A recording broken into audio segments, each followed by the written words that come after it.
Assalamualaikum warahmatullahi wabarakatuh. Perkenalkan, nama saya Laude Saifuddin dengan NIM 19650048 kelas B.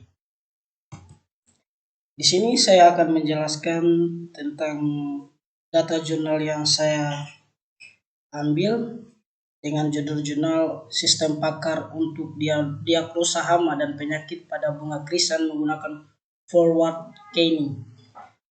Nama penulisnya yaitu Hanif Afandi Danang Arbian Sulastyo, dengan nama jurnal Ilmiah Teknologi Informasi Asia volume 13 nomor 2 tahun 2019 dengan ISSN-nya 2580-8397O dan 0852-730XP.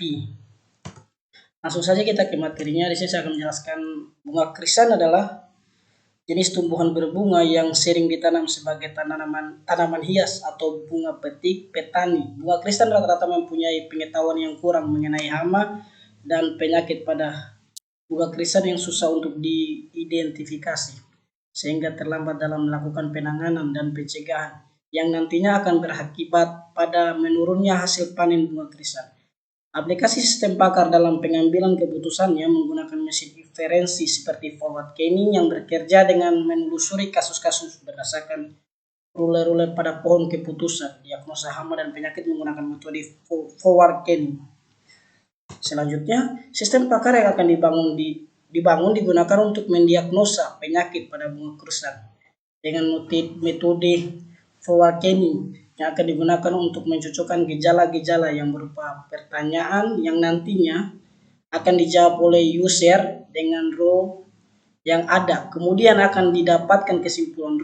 Role didapat dari kumpulan semua fakta yang merupakan gejala satu penyakit tertentu. Kemudian dimasukkan ke dalam aturan if-then.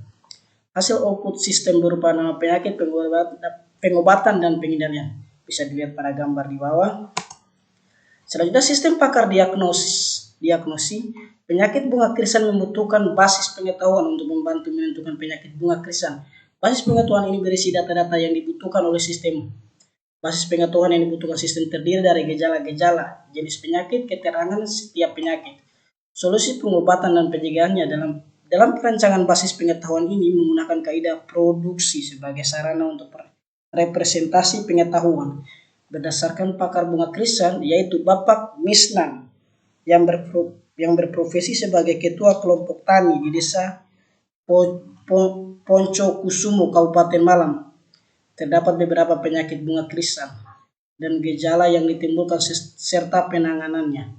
Basis pengetahuan dimasukkan ke dalam program sehingga komputer akan berperan sebagai ahli yang mampu mengidentifikasi jenis penyakit, gejala, dan solusi pengobatan. Selanjutnya, jumlah penyakit yang diolah dalam sistem pakar penyakit bunga krisan adalah sebanyak 12 penyakit yang sering dialami bunga krisan di desa Poncokusumo. Jika data penyakit bunga krisan dijadikan bentuk kode, maka akan menjadi kode yang ditampilkan pada tabel di bawah ini. Selanjutnya, data-data gejala yang digunakan dalam sistem pakar penyakit bunga krisan ini berjumlah 30 gejala. Data gejala jadikan bentuk kode seperti yang ditunjukkan pada tabel. Bisa dilihat tabelnya pada gambar di bawah. Selanjutnya, pohon keputusan. Proses pencarian dari pohon keputusan menggunakan pencairan algoritma, teknik best first search. Pencarian jenis ini dikenal sebagai heuristik. Pendekatan yang dilakukan adalah mencari solusi yang terbaik berdasarkan pengetahuan yang dimiliki, sehingga penelusuran dapat ditentukan harus dimulai dari mana dan bagaimana proses terbaik untuk mencari solusi pohon keputusan dari gejala penyakit. Dan garis penghubung yang menunjukkan hubungan antara objek pohon keputusan ditunjukkan pada gambar di bawah ini. Selanjutnya, tabel keputusan. Berdasarkan pengetahuan yang berupa data gejala dan penyakit pada bunga krisan, maka dapat dibuat basis pengetahuan berupa hubungan atau ketertarikan yang ada antara gejala-gejala dan penyakit yang nantinya akan menghasilkan sebuah kesimpulan pada tabel keputusan, seperti ditunjukkan pada tabel 4 di bawah ini. Selanjutnya, berdasarkan informasi tersebut, maka disusun sebanyak 12 rule base yang berkaitan dengan jenis penyakit yang sering dikeluhkan oleh para petani bunga krisa. Rule base tersebut adalah sebagai berikut. Bisa dilihat pada tabel 5 di bawah ini. Ini tabel 6. Selanjutnya, pemodelan sistem. Pemodelan sistem dalam bentuk flowchart yang dapat ditunjukkan pada gambar 3 di bawah flowchart. Di bawah, flowchart sistem mulai dari user memilih menu form, kemudian menunjukkan ke menu konsultasi. Dari menu konsultasi menjawab pertanyaan sistem. Dari pertanyaan sistem kemudian user memilih dan jawaban yang akan diproses. Langkah tersebut bisa dilihat pada gambar 3 di bawah ini. Nah, ya. Hasil dan pembahasannya yaitu implementasi antarmuka pengguna sesuai dengan perancangan sistem yang akan dibahas sebelumnya. Ada halaman untuk user dan admin. Untuk halaman admin dapat diakses oleh administrator. Dan untuk user hanya bisa mengakses hanya sebagian halaman yang akan diberikan oleh sistem. 1. Halaman login admin. Sebelum admin mendapatkan akses halaman sistem, seluruhnya seorang administrator harus login terlebih dahulu dengan memasukkan username. Bisa dilihat langsung, ini adalah contoh halaman login. Halaman penyakit. Setelah halaman admin tampil, maka admin dapat melihat daftar semua hama dan penyakit di halaman penyakit. Halaman penyakit ini akan menampilkan macam-macam penyakit beserta keterangan dan solusinya. Ini adalah gambar di bawah ini halaman diagnosa. Penguji. Ya, halaman diagnosa. Pada halaman setelah menjawab pertanyaan yang diberikan oleh sistem sesuai rule, maka akan ditemukan hasil dari diagnosa penyakit berdasarkan jawaban dari user. Pada hasil diagnosa akan ditampilkan kembali gejala-gejala yang dipilih tersebut. Pengujian akan dilakukan sebanyak 21 kali, di mana user akan melakukan konsultasi dengan menjawab beberapa pertanyaan tentang gejala-gejala yang telah dialami.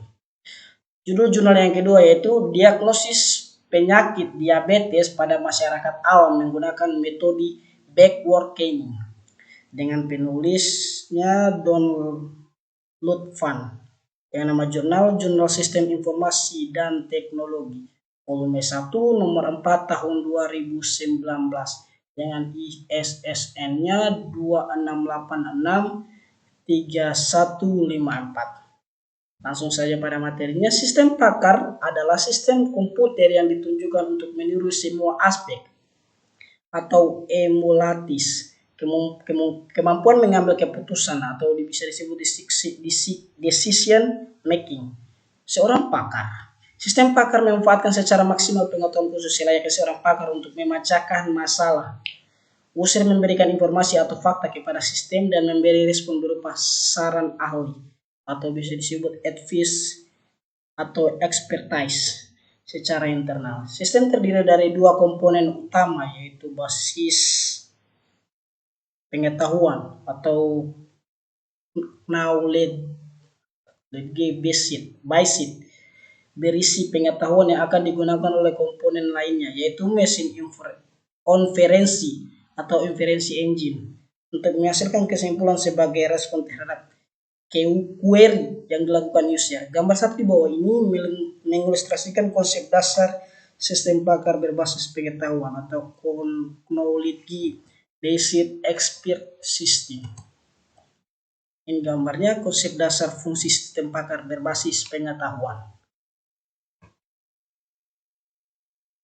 Selanjutnya, pengetahuan tidak tertulis yang dimiliki oleh seorang pakar harus diekstraksikan melalui wawancara secara ekstensif oleh knowledge engineer.